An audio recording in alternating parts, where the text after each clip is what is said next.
Good afternoon, everybody, and welcome to this Write Your First Script webinar brought to you by the TUC West Midlands Combined Authority Skills Partnership. Now, for those of you who are regular visitors, you'll recognise me. My name's Matt. I'm a TUC Projects Officer in the Midlands, and I'll be hosting this, but I'm not the only person here. Before I introduce the other gentleman on the screen, there are three of us. There's also Yusuf. Now, Yusuf's hiding behind the scenes, but he's our technical guru. So if any of you are having any IT issues, just pop a message in the chat. The chat is down the side. Everybody should see it. And that's where we can all communicate with one another. The problem with Crowdcast, and we use Crowdcast for kind of bigger audiences, and we've got well over 100 people here today, so that's brilliant, is that, of course, we can't all chip in as we might do with Teams or Zoom. So the way you contribute on here is by leaving a message in the chat, or alternatively, at the bottom, it says ask a question, and you can click on that ask a question. There's one there already. Should we be able to hear anything yet? Not. And that was from Geraldine. And of course, hopefully you are hearing it now. So if you want to ask a question about anything that's been talked about today, you can pop it in the chat or put it in the ask a question, and that can get through. If things are stuttering or we're freezing, it might be a problem with your broadband, but again, just pop something in the chat. Yusuf can sort you out. He'll also be looking at this chat, and when we talk about certain resources or other opportunities, he'll be putting links in the chat. So do keep an eye on the chat as well as the speakers. Before I do introduce our expert speaker today, I'm going to go do a couple of shameless plugs. We have on the 15th of February, it is the Union Learn annual conference. It starts at 10 a.m.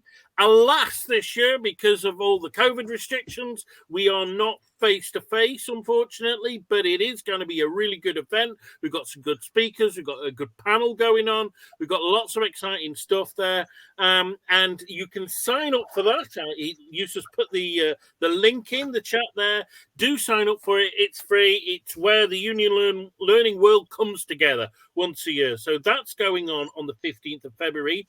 And also, this webinar is one of a regular series from the TUC West Midlands Combined Authority Skills Partnership, which is the first of its kind. It's where the TUC is working with one of the local authorities to try and promote learning in workplaces.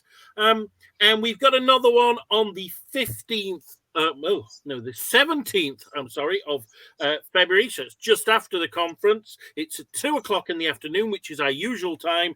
And that's all about assertiveness. Now, the assertiveness stuff we have actually done in workplaces around the country, and it's always well received. So if you've experienced that before, you can tell people how good it is. Otherwise, come along, and it's about how to help your members be more assertive. It's about empowering people, which is the key to what unions do. Okay, that's enough of all of that. We have an excellent guest today, and this is the first webinar he's done with us, although I think you've done it with other unions. This is William Gallagher. He is from the Writers Guild of Great Britain. Now, he's going to talk about them, but they are one of our TUC-affiliated unions. They're for writers, so he can tell us all about them. But, William, you know yourself better than I do, so over to you, sir. Oh, yeah, but who cares about me? I know all about me. I was there. I saw me do it. Let me talk to you about the guild. No, actually, okay. I've got to tell you, this is secret because this has just happened. I have, in the half hour before we started talking, I got confirmation of a cast for my new play. Got a Radio 4 play being recorded in March, going out in June, and I needed 2 particular star names, and they have both now agreed, and I cannot tell you what they are, who they are, and I'm bursting to. So just beam at me, and I'll beam at you like that. Okay. Oh, I so want to say the guild, far more important than me. I love the guild. Paul Cass, you said you're going to join the guild. What are you waiting for? Go join now. The Writers Guild of Great Britain. It's something like 3,000 members, something like that. But the thing I just adore about the Writers Guild is that it is constantly fighting for better pay rates, better conditions for writers, and that's whether you're a member or not. So all the TV rates, all the film contracts, radio, stage, video games now, every one of them, you get paid what you get paid because the Writers Guild is constantly there fighting for us. It's just a brilliant union. And actually, if I weren't a member, I think I would join now to support that. But the thing is, I joined a long time ago because I really aspired to be a member of the Writers Guild. Some of my writing heroes were in it, and I felt like I became a writer when I joined for it. So I joined aspirationally, and I've stayed in, and I was very proud to become deputy chair for a few years of that. I hope I'm still working in different capacities with them. I hope to do more. Things I can't tell you. Sorry, how about this? Because this is important. I said that the Guild's fighting for better pay and conditions, and all unions do, you know that. What I didn't appreciate until I became deputy chair was just how much is being done. Yes, on a broad level, I mean, PACT, ITV, BBC, they're constantly in meetings for that. But also behind the scenes, there are so many writers having so many problems, and the Guild is there fighting for them individually, sorting out their cases, working with TV companies, going to court on behalf of writers. And I was aware that they did this, but the sheer volume, and on the one hand, I think it's utterly brilliant that the Guild is doing this, but on the other hand, it's awful that they need to. We writers, we work on our own. We're isolated more than most people, I think. We need the protection, and the Writers Guild is absolutely the strongest voice for all of us, and I love it. And how much longer can I talk about the Guild? Do you want to ask me anything else, Matt, at all? Well, I mean, I think we can talk about it at the end as well, but I guess my question would be about the Guild is, okay, you know, I'm getting into writing, or I might be writing as a hobby, or I might be trying to break through. Are there any prerequisites for joining? Yes, I mean, I should say, I think of it as the only writing guild, but that isn't true. There is also the Society of Authors. So if you knew you were only going to write novels and books, then SOA might be better for you. There are more than plenty novelists and non-fiction book writers in the guild. I'm one of them. But the guild itself, it does need you to be a professional writer. There's a candidate membership you can join where, as long as you've had one credit on television or radio, film or stage, certain things in theatre, certain things around, you can join on that. And then there's a full membership. To get the full membership, it's actually really quite hard to explain to people. If you wrote a Marvel Cinematic Universe feature film, then it's clear you qualify. If you've done a short film like I had when I started out, well, it's like you get points for it, and points mean prizes. You get in after a certain amount. So there is a little barrier to get through. It is for professional working writers. It's really seriously for writers and getting our, it's not like a writing club or a society. It's for us in the workplace as writers. So you need to be in the workplace. But if you look on the website, and Yusuf has all the links, it explains all of these different options for you. And like I say, I aspired to it, but it didn't take me very long to become eligible. Okay, right. Thanks for that. And I guess what I should also ask you, you're our speaker. We're going to be talking about scripts today. Have you written any? And what have you done? Well, okay, yes. How many scripts have I written and how many have been done is a bit of a different question. I wrote Doctor Who radio dramas for quite a while. That's probably my best known thing for it. I was, I think, famously fired off Crossroads. That was a big moment. Slightly depressingly, they phoned me up and fired me. A friend who was working on a show at the same time, he walked out of a meeting, went into the loo. Producer walked in after him and said, "Don't bother coming back." You know, drama on Crossroads, this is what we want for it. And I just got told I was not needed anymore. Plus lots of theatre stuff. And I mentioned that Radio 4 play that's coming up. That's a gigantic thing for me. That's been an ambition for most of my writing career, and it's scripts. I identify as a scriptwriter, but I'm actually, by sheer volume, I'm probably much more. I've done 20 books. several million published words on websites and newspapers and magazines, things like that. I write everything, but I always come back to scripts because script writing is the best thing of all of them ever. So there. Okay, and I guess you're going to be explaining why that is in detail, but that's quite interesting. And I think I want to come back to it later because you've talked about radio, you've talked about TV with Crossroads in the loosest sense, and theatre, and I guess they're all quite different, and that's something I want to come at later. But shall we get stuck in? Before we do, though, Paul Cass has said on Mark Gatiss and Olivia Colman, your stars. I mean, you can't give this away, whoever they are, but we have had a bit of guessing there.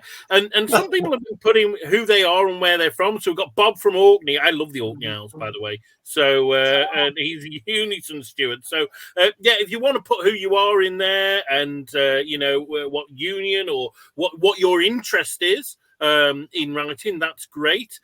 Somebody asked about where was it, about the live captions. Unfortunately, I don't think we're doing them for this, but Yusuf has put that they will be available when we put this on our YouTube channel. And all of these webinars, we record them and then they get put on the YouTube channel after. We'll put the link up in a bit, and so you can see them there, and they will have live captions then, or well, captions anyway. So that's good. Also, I mean, Paul put about being in Usdaw, but was thinking about getting into the Screenwriters Guild. I mean, you can always join more than one union, of course. You know, that's, you don't have to just be in one union. You can join more. No, wait. There's more than one union. It's just the Writers Guild. What are we talking about? Well, we know of about 50 odd. Put it like that. That's who we've got. Anyway, people are here not to talk about this. They hear about scripts. So I have a question. I mean, I do a bit of writing myself, and I think it's a really great hobby to have. I started in 2000. I've been doing it ever since. I try and do a bit every day. But most people, they read novels, perhaps, or possibly short stories or articles or poetry even. I don't know many people who sit and read scripts. And, you know, yes, we hear scripts perhaps on the radio or in the theatre or whatever, but very few people sit and read scripts. And for me, when I've thought about writing a script, that's a big barrier because, like, how do you start? And so I guess my first question is, what got you into script writing? Because to me, it's a bit of a weird one to get into. Oh, I see. It doesn't seem weird to me at all. And I read scripts. I read at least one script every day. Today I read Alan Plater's Peggy for You stage play, and I read an episode of Frasier, and they were utterly superb right there on the page. I love. Sorry, my mind went in two directions there. Let me do the one about how I got into it, what interests me. I love constraints, I think. I love drama. That's a particular thing. And scripts are, I think, the purest form of drama. That's where you have characters butting up against each other more than you ever would in a novel, because a novel describes a lot. I mean, I love novels as well, but scripts feel a bit closer to the fight, if you like.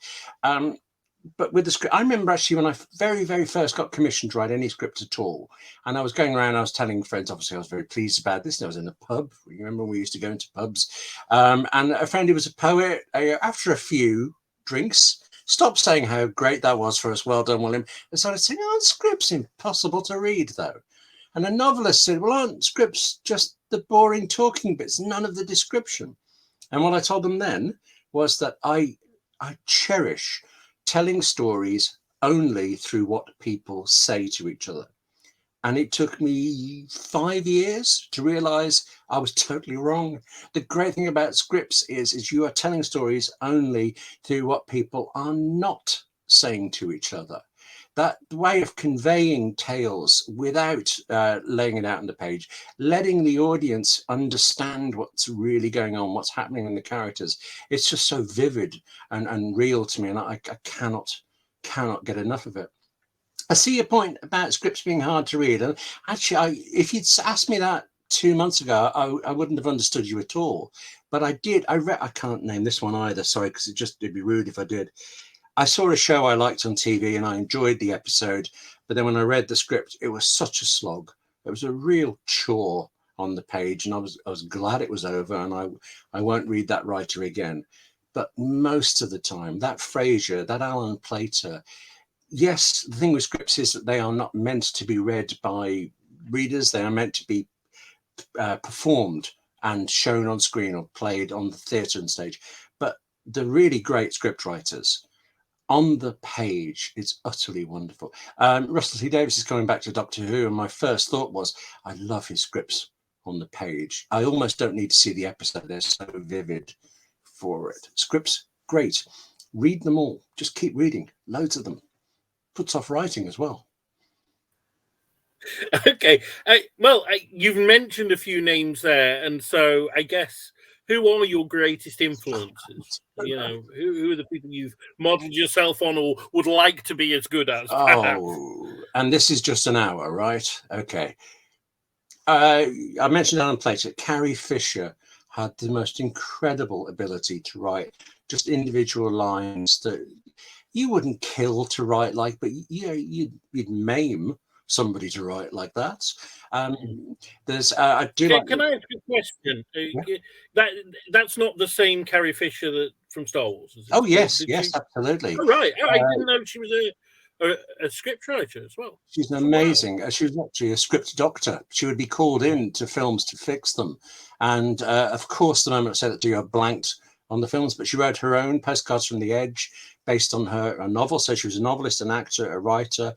Astounding talent. And particularly, I remember reading once, she actually said on Twitter, she complained on Twitter about how long it takes her to write a line. And I'm thinking, I understand and I kind of sympathize, but who cares how long it takes? Look at that line. It's fantastic for it.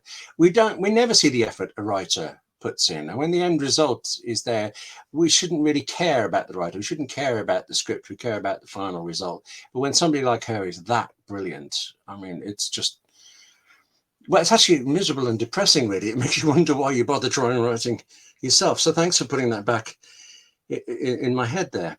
Yeah. Okay. Wow. Well, so we've talked about your influences, I guess. And I am looking at this from the perspective of someone who really doesn't know what he's talking about. And so I'm like, perhaps nervous about trying to write my first script. And, you know, I'm used to prose, but it's just that. How do you organize it? Like, how do you lay out a script? I mean, is there a basic formula? Or is it different for everyone? Or does it differ greatly from TV to radio to theatre, for example? How do I lay out my first script? The answer to that is almost all yes. It doesn't tend to vary a lot between different writers, but the genres, the media, film and television. Film really, there's one way of laying it out on the page. I think of it as good television uses exactly the same layout. There are a couple of shows like Doctors and some of the other soaps that, for historical reasons, use another type of TV script, but they're impossible to read. They're designed for cameras, not human beings. So I just ignore those. So film and TV are really the same. Radio, I was just a judge on the Writers Guild Radio Awards, and I must have read 30 scripts, and there are probably 20 different formats in them. And stage, to me, seems like a total Wild West. But actually, no, that's not fair. If I show you what a television and film script layout looks at, I can also do this. Every element you can see, every part of it is also in every script, whether it's stage or not. So just next to my head there up at the top, you see every scene has, it's got a slug. It has interior or exterior. It has where it is, and it has some indication of the time. I mentioned EastEnders. EastEnders will say 11:31 a.m. for a scene. Production reasons for it, really specific, but always you say day or night, or maybe a little bit more. Then underneath it, you see a very little piece of description. I like description, actually. I don't want to knock it in novels. And this is a script of mine that's doing well for me at the moment with getting me TV meetings and things. If you look a few pages up, quite a lot of description, but this is the more normal form. And it's partly because, it sounds weird, but actors don't read description. There's a famous example of Kate Capshaw in the second Indiana Jones movie. She was on set about to do one of those horrible scenes where you have to put a hand into thing and there are all creepy crawlies everywhere. And she didn't know that was going to happen because she'd only read her dialogue for it. And then I mentioned Alan Plater. James Baldwin, I interviewed for a book, once told me that he never reads the descriptions either, except in Alan's work, because Alan always wrote them in a way that was just, it was funny, but also kind of in the style of the dialogue as well. But in general, minimum description, and then character name, officious man and officious woman. The truth is that's a mistake. I had them going to say one line, so I didn't give them a name. They're now in 5 scenes in a row. I really should name them. And same with the security people you see later. But the name goes where I've said officious man and officious woman, and then their dialogue goes to the rest of it and a bit more description and so on. Okay. And I mean, maybe it's just the example that you've given here, but I'm looking at that. And that's pretty minimalistic. So, you know, yes, you're right about the day and it's saying where it is. And, you know, the security guard is sitting in front of 2 officious people. And then there's, you know, their dialogue. But, you know, I'm thinking, so, okay, one of my favorite films ever is the Franco Zeffirelli version of Romeo and Juliet, 1968. And you've got the balcony scene. And I use it because everybody knows the balcony scene, right? It's like one of the most famous scenes in theatre.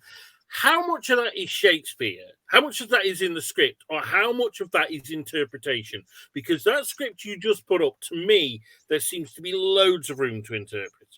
But yeah, is that your choice to leave it minimalistic? Or is that actually anybody, you know, some writers might shove in loads more detail and might shove in how the voice should be inflected or what accents they might have and loads more constraints almost. I'll tell you what, let me build up to the Shakespeare bit by you put, when you said that about putting in more detail, it reminded me how to say this as an example. There are a lot of writers who put in very technical film terms, close up, medium, close up, pan, wide shot, and all this stuff. And when I read that, I think actually they want to direct, they don't want to write, and it also throws me out. And you said there are ways to interpret what I just said there, but are there? Let me. Okay, please everybody imagine this. Imagine you've got a script in front of you and it says exterior Birmingham city centre day. And the description is it's a busy Saturday morning on the high street with lots of noise and traffic. Matt has to dodge around a woman with a pram. He looks in the window of W.H. Smith's. I know that in your mind, the first thing there was kind of an overview of Birmingham, and you saw a street, and then you saw quite a close-up of Matt dodging around. And I guarantee you are absolutely certain that the next scene is going to take place inside W.H. Smith's. I like that because I've put images in your head and I've just let it happen. The writer who puts in too much detail, they would have done wide shot Birmingham city centre, MCU, a medium close up for street, CU, Matt's face as he dodges woman, close up on, and I read all of that and I think it's quite hard for you to hear it. I think as I say that, you don't picture things as easily, but also on the page, it's really hard to read. So yes, directors will interpret, and yes, actors will interpret, but really you kind of nudge them the way you want them to go. Drama is collaboration. I want the directors and the producers as well input on this, but I also know what I want. And I know that if I can just do it with a little guiding hand, I'm more likely to get what I need, which means Shakespeare. I should be able to remember this play. I mean, I obviously remember the play, but I can't remember the words in the script. It probably says there's this balcony. It will say that there's a trestle because Romeo has to climb up a couple of steps in most versions of this. That's about all he needs to say. So that's about all he will need to say. I read a script. There's a TV series called Man in a Suitcase that I like, 1960s thing. And by luck, last week I got 2 scripts from it. Hour-long script. First script I read was about 60 pages, which is about right for it. The second one was 96, And it was because the writer did endless description, telling actors to just move slightly to the left, a small smirk, a big. I was so fed up of it, and I'm not an actor for it. The least, the better, always. No. Okay. So we cut it down. If in doubt, cut it down. Don't put it in because the director can put it in. Or okay, but what about with radio? Because radio. Does that rule apply with radio also, or Always? Always. It applies to everything. It's not that I am wrong phrase, allowing the director to do things. I am making sure the script says what I really need and nothing else. Do I care whether the actor walks left to right instead of right to left? Actually, sometimes yes, and I will say so if it's necessary. But otherwise, let them block it the way they need. I have to protect what's important to the script, because the thing with me as a writer that a director possibly and an actor quite often don't get is that they are focused on this scene at this moment. So they might come up with a better way of doing something, they might come up with a better line, but I know that wrecks 5 scenes later. So in fact, yesterday I was on the phone for 2 hours with one of my star actors I'm so excited about, going through line by line on a play, discussing what she would do and how she would do it and why I needed her to do certain things for it. It's important. It's not a casual throwing away of things, but less is always more. And you asked actually about radio. Radio is special. Radio and stage, they require the audience to put some imagination into it, but audiences are just fantastic. You can say the smallest thing, the tiniest little thing in a radio play, and the audience gets it. They know where that story is, where that character is. They know it from the smallest little hint. And actually, if you say more than that, it's a bit boring. Undercurrent, subtext, undertow, it's all fantastic in radio and stage. Television, actually, I love television drama. It's my favorite thing. Television can lack that because it has to show you things. But on the other hand, it can show you things. So I was talking to somebody about the scene they had set in a courtroom. And the first bit of dialogue was basically characters saying, we're in a courtroom. This is television. We've already instantaneously seen where they are. You can get on with the other stuff that matters. And you put Alan Plater back in my head a couple of times. There's an actor called Jack Shepherd. I deeply admire Jack Shepherd. He was in Mysterioso, a one-off by Alan Plater. And remember, Alan told me this actually. There was quite a complicated speech at one point, quite heavy on plot. I mean, it was funny, it was witty, but it was long and it was a little intricate. And Shepherd asked Alan and, sorry, I blanked on the director, whoever the director was, asked them both if he could just skip the whole thing, because he said he knew he could convey all of it with a look. And he did. Yeah, Alan told me afterwards that even Alan had forgotten what the original dialogue was supposed to be because Shepherd nailed it. This is why it's collaboration, why you need all of these things from people. But it's also precious moments need to be protected when they need to be protected. And you let people, you want everybody to contribute for everything as long as what you need is there and protected by you and your script. Okay, so because I'm one of those people that I work best with real life examples. Okay, so for example, we've got somebody in the audience today who's from the Orkney Isles. So say I'm setting my script in the Orkney Isles, I wouldn't need to put in what everybody's voice sounds like, because one would expect most people to have an accent from that part of the world. But if it was really important that, one of the characters had a very strong French accent, I would mention that because that's important. Yeah. Otherwise, I would not put anything. Is that what you're saying? Like, protect it where it's necessary, but otherwise leave it be? Yeah, that's a really smart example. I have to smile when you say Orkney, because you'll never work this out. The chain between Orkney and the actor I got this afternoon, it's absurdly far. It's just more than 7 steps. But as soon as I heard the word Orkney, I laughed because I could see the connection. I stole a thing from Russell T Davis's script writing after having read. I mean, I've read thousands of scripts, but in his, he has a habit, I think, of saying the character name and then open brackets, age, and two things about them. So look at me, 21, male, angry. I don't know, something like that. I'm not, but yeah, something short and pithy with it. Age is really important because I just said 21 as a gag, but 21 is actually significantly different to 20. 29 is different to 30. The age can be really important in a television and a film script. And male or female is important for casting as well, particularly in radio, because you want a variety of voices. And then the angry bit, that's a bad example because Russell's cleverer than that, but something short. I've read plays when scripts where it's open brackets, age, gender, and then 30 words of description. And it's just, do they really convey anything? No, because what conveys is what the dialogue is, what the character says and what the character does. So your description of the character, it's exactly that. You're pointing it out when it's important to note something particularly special, particularly unusual about them. Okay. I mean, I was actually going to ask, formally, like, what's the differences between theatre, radio, and screenplays when you're writing? And I guess you've already kind of answered a lot of that already.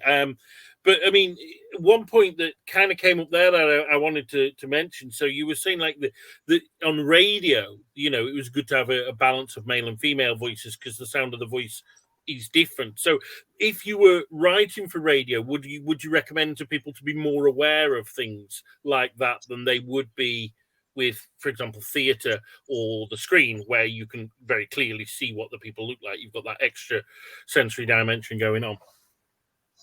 I think it's important in everything.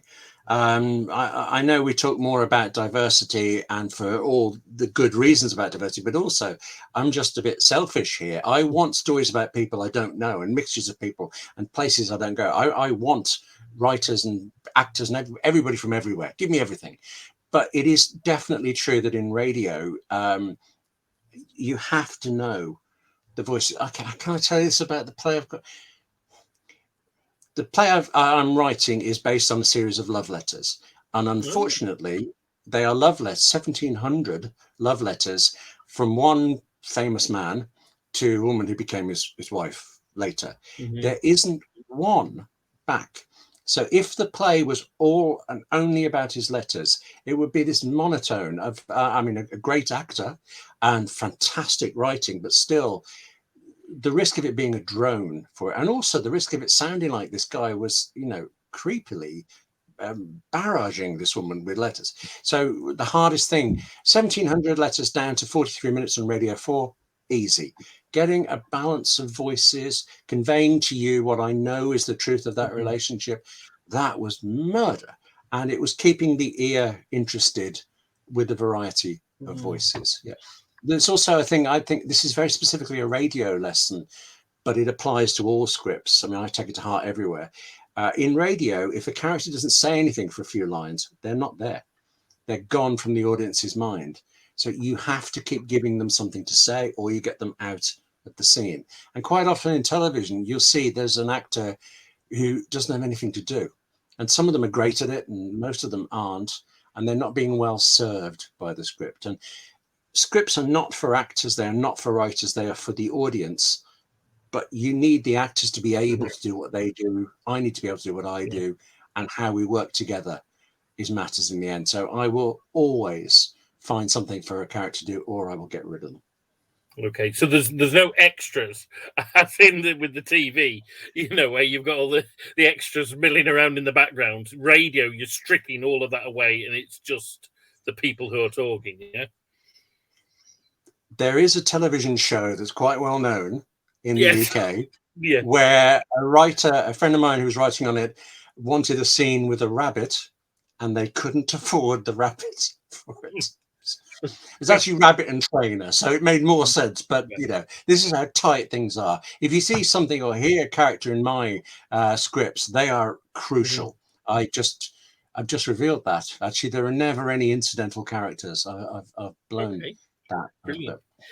Well, I've got my final question here, but we have got some in the chat, and loads of people are writing stuff, so we'll go through that in a bit. But actually, Emily Gallagher, who says she's not a relation of yours, says, "What are your next steps when you've written your script? You'd like it to be seen by someone?" And actually, that was my question: which is, how do you get it out there? Because it's all well and good if you know people in the business, but if you don't, like, how do you start with that? I've got my script. I think it's all right. How do I get it out? This is supposed to be about writing your first script, isn't it? Yeah. When it's your first script, probably don't send it out. Go straight into the next one. Write the second one and the third, and keep going. And actually, that's true. No matter how many scripts you've done, never write a script, send it out to people, and wait for the answer. Always be on to the next one. Always. Partly just for your mental health, actually, because when the rejections all come back in on the same day and you've got nothing else, it's awful. But if you think, well, I'm deep into this next script and this script will do it, and then when that one's out, you're writing the third and the fourth, that works. But literally, physically, practically, there are so many people who want to write, and it is shocking how many people can't. I mean, is it that shocking? I mean, think of all the things I can't do. But if I get a pile of scripts, there are going to be a great proportion of them that are unfilmable. They might even be unreadable. So just by writing it well and reading other scripts to see how they're done, getting that kind of language into your bones for it, that immediately puts you ahead of the pack. I mean, I didn't know anybody before, and I got on Radio Doctor Who through the strength of the scripts I wrote for them. The scripts will get you where you're going. I don't know a lot about theatre, I should say. I can't answer about that one. And also video games is this enormous world now that just doesn't suit me, so I don't know about that. But film, television, radio, quick way is a quick way to describe, not a quick way to do, I should say, sorry, is find a producer who is making work that you like. So not another writer. I suggest not a director, but a producer. In television, there's also script editors who may not have a lot of power yet, but they could well be on the way to being producers. Find those people whose work you like, and then try to get in touch with them. So yes, follow them on Twitter, go to events where they're at. If they're big enough or they're in a production company, they will have a website, and it will say, we don't read unsolicited material. So you get them to solicit it. You write to them and you ask them, will they read something? Which means describing what it is, saying why you've contacted them and not every producer in the phone book, and something about you. Tight, precise, small, professional letter or email to them. And either they'll bite or they won't, but if they bite, they have now solicited it. You can send in the script and see what happens. It's a long job, and the rejections are awful. Can I tell you this? Got to tell you this. All right, you can say. I think I'm sorry. I've been a bit preening about my cast today, but Duolingo, language thing. Yeah. If you use Duolingo, then every day it tells you how many days you've been doing it. Well, today was 981 for me of learning French, and day one I was in a hotel somewhere. Actually feeling quite ill. The first day of research on this play. 981 days ago, couldn't go anywhere, couldn't eat, thought I'll just try Duolingo. And that meant every single day it has reminded me how long I've been working on this play and all the chasms of details of delays between finishing it. And now at this end of it, all the great stuff when cast. Come on, it takes a long time, but you never stop writing the next script. So I guess I would ask there, is it a good thing? Because I know this has been said for prose, to do a set amount every day, even if it's one of those days where it's really like trudging through mud, just do a bit every day so you're in the habit. And to keep that habit going, like Duolingo becomes a habit, Would you recommend that? Or would you say if it's not coming, leave it, go away and come back when your mind's a bit more refreshed? Unfortunately, I don't think there's one answer. Whatever you write, whoever you are, you've got to keep writing. Well, there's no point. Once you stop, it's very hard to get going again. So in that basis, a little bit every day has got to be good. But I know people who have busy 9-to-5 jobs, and they have a week coming up that they've booked off and they can't go anywhere. So they decided this is the week I'm going to write my script. And then in that week, they sit down at the keys and they can't think of anything. And it's horrible. And they hate everything they do try writing. And they come away by the end of the week miserable for it. There are times when you've got to walk away. If you're on a contract, if you're on a deadline, there aren't times you can walk away. But yeah, you talked about writing as a hobby, and I know it can be. And I know I can't stop right there. There hasn't been a day in my adult life that I haven't written something for it. But that's just because it feels normal. It's close to breathing, really, reading and writing for it. I don't need a daily reminder. I don't need a daily goal. But I know these things really help. And I have a deadline at the start of March for something. And actually, that's focusing me. I'm slightly panicky about it, actually. But, that's what I'll be doing tomorrow, building up towards that. So tent poles, goals, enough, whatever keeps you going, because that's the important thing, keeping going.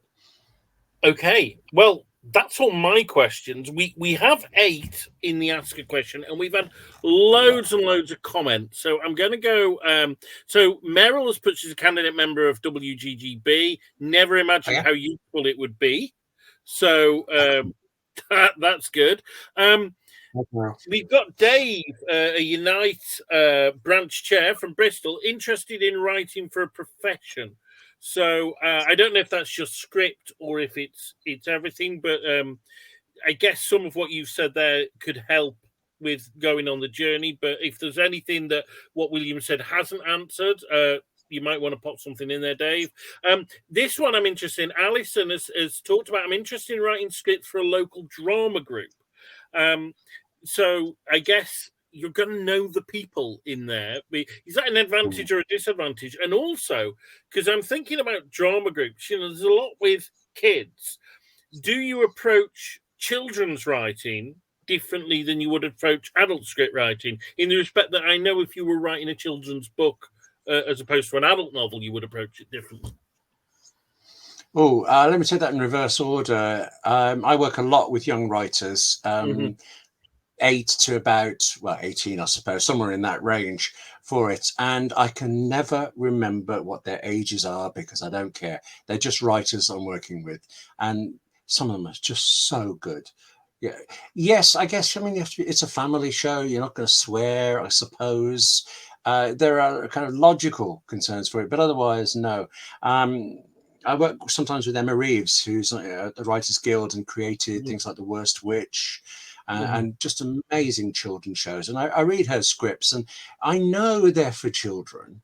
Intellectually, I know what slot she wrote them for, what length, but I don't care. They're great on the page. They make me want to be the characters and stuff. So, no, a script that's alive, that's all I want. That's all I want for it. And what was the other thing about working with children? About the local theatre. Yeah, you know the people. You know the people you're writing for with that. Yeah, could be good, could be bad. Because I'm sorry to be brutal about it, but there are going to be some there that are good actors and some that aren't, and you have to deal with that. This is just us, isn't it? This isn't going to go in here. I was tipped off by a family member that a cousin was going to ask me to write a murder mystery play for her theatre group, and I would get lots of publicity from this little thing. So I actually fed back through this relative what the Writers Guild rates are for murder mystery plays, and never got bothered again. It was excellent. You're not going to get rich writing for local drama groups, but that's not why you would do it anyway. I need to be clear here. I think I've talked a lot about writing as a profession and that it's my job, and it is, and I treat it as a job. But it's a profession, it's an obsession. It's an art and a skill. I have to be conscious of money because I want to keep being able to do this. But it's not what drives me. This 980-day play, it was like a sacred trust. I promised to try it. I had absolutely no guarantee at all. And it was so hard to write. I would wake up sweating from it. Anybody doing that, you've got to think about getting a proper job.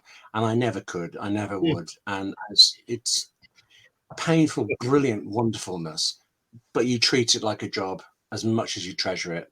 as an art. And I have written for local theatre groups. Despite that, I really want to avoid that particular cousin. But yeah, I've written for small groups, and I've learned a lot from it. And it's anything you can write helps. We talk a lot about scripts because we're talking about scripts, but in 2020 I wrote a 100,000 word novel, and in 2021 I threw it all away. It's still a good thing to have done, and it's my writing's better because of it. What's the hourly rate for 100,000 words that you throw away? I have no idea, but the immeasurable I can see an improvement in my writing, which is just thrilling to me. And might be just me who can see it. I'm going to push on because we've got 10 questions, and we're normally like busy wrapping up by this time. People aren't normally this interested, so it's really good. Okay, so I'm just going to go through these questions. Number one, do you find Poetics by Aristotle to be helpful, particularly his concept of writing and endings that are surprising and inevitable? And that's from Joe McKay. Joe, no. Okay. There you go. Sorry, Joe, let me say more.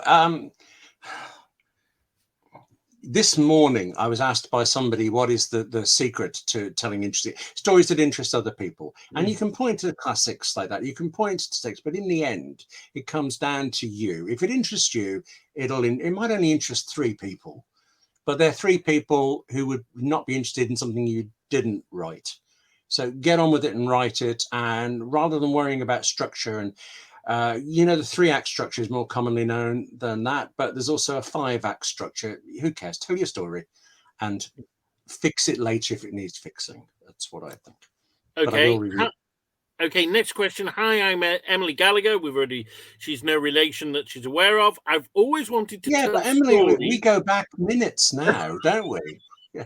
Sorry, I thought that I've always wanted to tell stories, but I can't do the descriptive narrative that's required of a novel. So I wondered if script writing might be a better fit for me. Not saying it's easier, just that it seems a more accessible format, maybe. Well, would you listen to that, Matt? You said scripts weren't accessible. There's Emily. She's got it right. Yes, Emily, do it. Don't get rid of description. Don't ignore it. I mean, I think of Roddy Doyle novels, which are practically all dialogue, and they are wonderful for it. You don't have to have description in novels, but the more you try it, the more you might like it. But yes, Emily, go scripting. Yes. Okay, excellent. Coquila Lane says, do you have an editor? And actually, Paul Cass has put, at your level, do scripts still get edited, or do you have a final say? So they're both kind of connected. Wow. Yeah, I mean, you have editors and you need them. I mentioned Doctor Who radio ones. I'm very proud of the fact that none of my Doctor Who radios for BBC and Big Finish, they never went beyond 2 or maybe 3 drafts. But for radio, it was quite common to see drafts 5 and 6. And I know from the television Doctor Who, drafts 14 and 15 are very common. And a draft can be, I mean, I remember there was a legal thing once. I couldn't use a certain name. So I changed the name, which is harder than it sounds, but there you go. Is that a draft? Yes, officially it is. Other times it's masses of rewrites. The thing is, yes, you have a script editor. Yes, you're working with them. And that relationship is really important.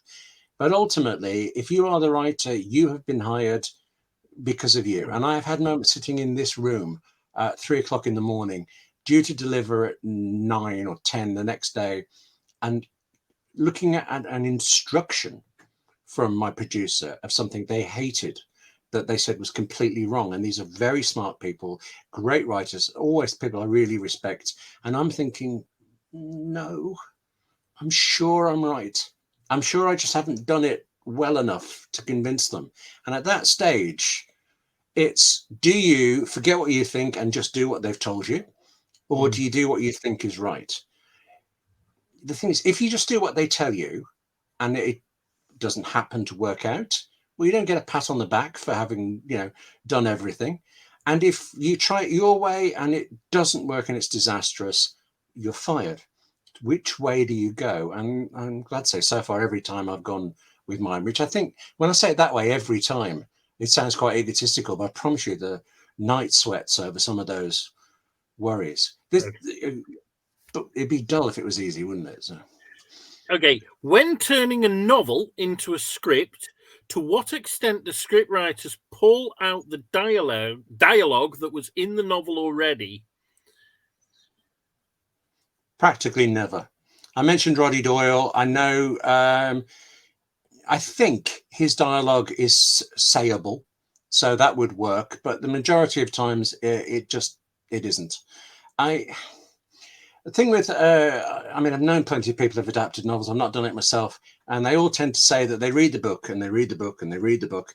And then they go away and they write down the bits they remember, because those are the key points for it. And that's almost never the dialogue. I keep coming back to Time and Place. It's really on my mind today because reasons I can't say. But I have a poster in my wall, which is the last page of his script for Fortunes of War, based on the books by Olivia Manning.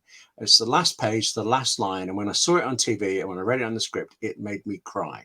And then when I was working through Alan's papers on a different project, I found his description of how he was going to dramatize it.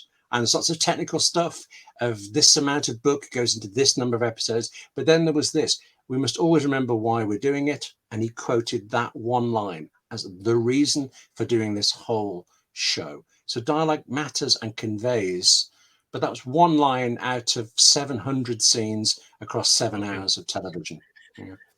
I've got a question here from Robert Walker that says, how do you constantly find inspiration for your scripts, i.e. subject matter?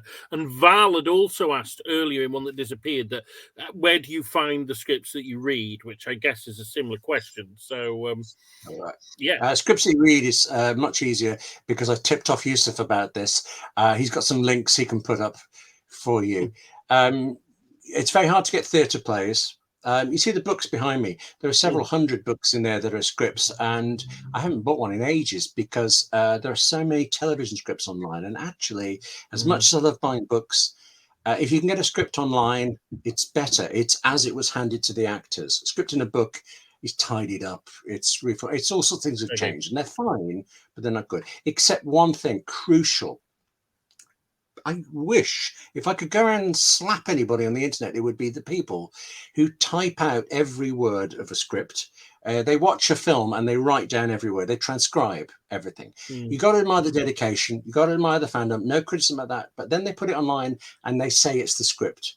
And it's just words for word. It doesn't say who the characters are. It doesn't say where. It's just, I hate it. So avoid anything that says transcript. Anything. But other than that, simply scripts, TV writing, there where I go every day to find the next thing for it. But as for that one about finding your ideas, I blanked on the name as a really famous novelist, I think it was, who said, I cannot write until the muse strikes me. So I make sure the muse strikes me 9 to 5, Monday to Friday for it. You put your backside on the chair and you get on with it. That's the only thing. Is that practical or fabulous? I'm not sure. Okay.